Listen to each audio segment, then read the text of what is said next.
ẹni ọlá ọmọ àkú ọdún happy birthday ọmọ àkú ọdún kíkú má pàdùn ní ìgbà ọdún ọdún kan fún ẹni ọlá ọmọ àkú ọdún happy birthday ọmọ àkú ọdún kíkú má pàdùn ní ìgbà ọdún ọdún kan fún ọmọ wọn nílùú Èkó ìgbà ọdún ọdún kan fún aya ìdínú àgùnkẹ́ ìgbà ọdún ọdún kan fún ọmọdé oníwà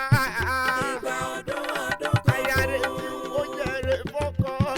ìgbà ọdún ọdún kan fún ẹkú rẹ̀ òdòdó ìgbà ọdún ọdún kan fún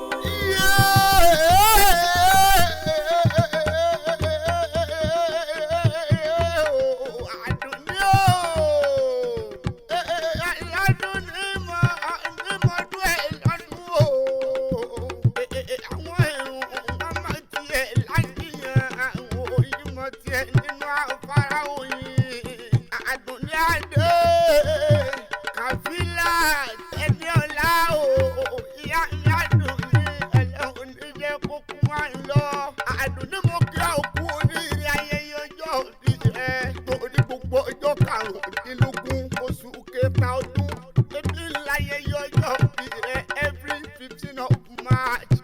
ọmọ wọn lẹ́kọ̀ọ́ àrùn mi sálẹ̀ ìpẹlẹ̀pẹ̀ Èkó ìlú ọgbọ́n o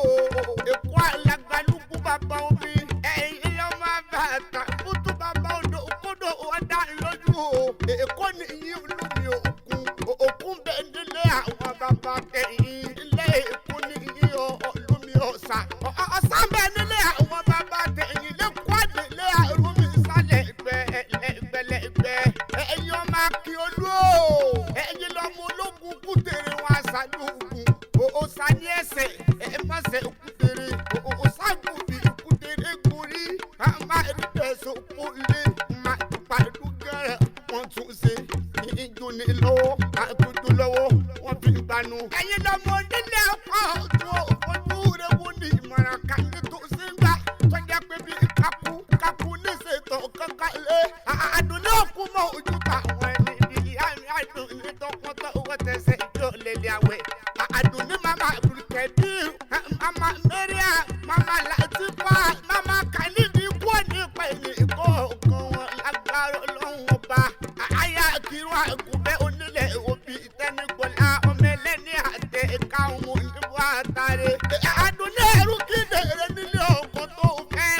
o ní kiri àgùnbẹ́ àwọn wọ̀fà bẹ́ẹ̀ wọ́n gbọ́dọ̀ lówó tó kúrò ìbílẹ̀ àgùnbẹ́ wọn ẹjọ́ kéde àtúkù ní bàbá wọn fi ṣe ìníwọ̀n ẹ̀gbọ́n ní kò yí ta lọ́nà bẹ̀ wọ́n ìkiri àgùnbẹ́ ọmọ bí sùpájì wọn bẹ̀ wọ́n bàbá wọn mú bọ́ kó ìrẹ̀lẹ̀ ni mo kó ní sá ìrẹ̀lẹ̀ ti mú kí irú rò kún ìrẹ̀lẹ̀ ti mú kí irú rò sá ìrẹ̀lẹ̀ ti mú kí irú dùn gbọ́ngbọ́ngbọ́n o àdùnní bá bá fẹ́ o kàbí láti ẹni ọ̀la o àdí orí ẹ̀ ló ní kí n máa kí